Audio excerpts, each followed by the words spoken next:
بسم اللہ الرحمن الرحیم ان الحمد للہ والصلاة والسلام علی من لا نبی بعد اما بعد۔ حضرت معاویہ رضی اللہ تعالیٰ عنہ جلیل القدر صحابی ہیں۔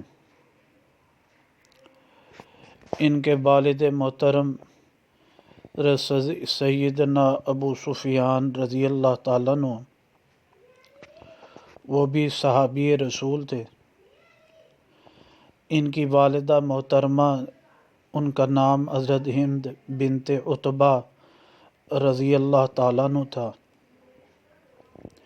حضرت معاویہ رضی اللہ تعالیٰ عنہ کے بارے میں سوال کیا جاتا ہے کہ ان کی بیویاں کتنی تھیں اور اولاد کتنی ہے۔ اس بارے میں تاریخ طبری میں جلد نمبر 4 مترجم میں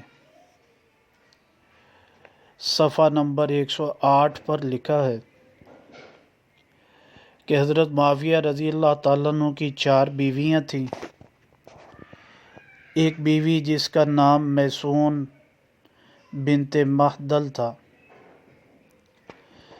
انہی کے بطن مبارک سے یزید بن معاویہ پیدا ہوا، اور یہ بھی آتا ہے کہ ان کے بطن سے ان کی ایک بیٹی پیدا ہوئی تھی جس کا نام اماتہ رب المشارق تھا، جو بچپن میں فوت ہو گئی تھی۔ دوسری بیوی فاختہ بنت قرظہ بن عبد عمر بن نوفل بن عبد مناف تھی۔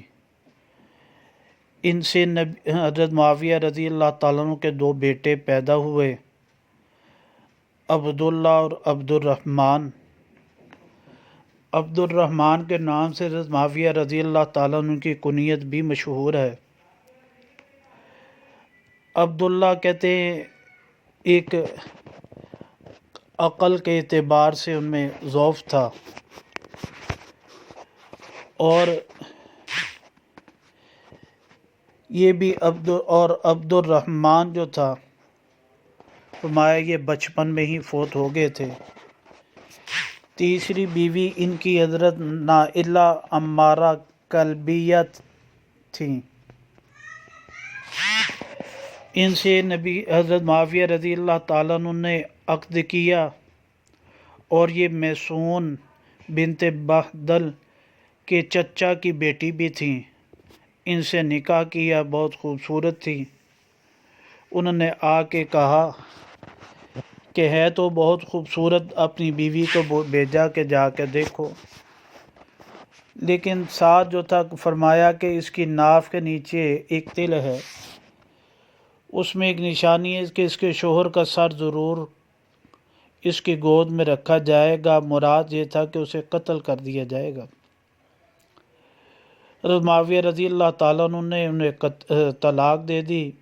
بعد میں اسی نائلہ عمارہ کلبیہ کا نکاح حبیب بن مسلمہ سے ہوا، اور بعد میں اسے قتل کر دیا گیا، اس کا سر جو تھا نائلہ کی گود میں ڈال دیا گیا۔ چوتھی بیوی حضرت معاویہ رضی اللہ تعالیٰ عنہ کی کتوح بنت قرظہ تھی۔ یہ حضرت فاختہ بنت قرظہ کی بہن تھیں۔ قبرص میں جب معاویہ رضی اللہ تعالیٰ عنہ گئے تو ساتھ جہاد میں یہ بھی ساتھ تھیں، پھر ان کی وفات ہو گئی تھی۔ تو یہ حضرت معاویہ رضی اللہ تعالیٰ عنہ کا نسب، ازواج اور اولاد کے بارے میں ہے، اور خود یہ کاتب وحی بھی تھے۔ اللہ سبحانہ وتعالیٰ ان صحابہ سے محبت اور عقیدت نصیب فرمائے۔ تاریخ طبری کا حوالہ ہے، پھر اس کے ساتھ تاریخ ابن کثیر، اس کو البدایہ والنہایہ کہا جاتا ہے، مترجم میں جلد نمبر اس کی 4 ہے، اور صفحہ نمبر 480 پر بھی یہ ذکر کیا گیا ہے، بحوالہ تصاویر کے ساتھ یہ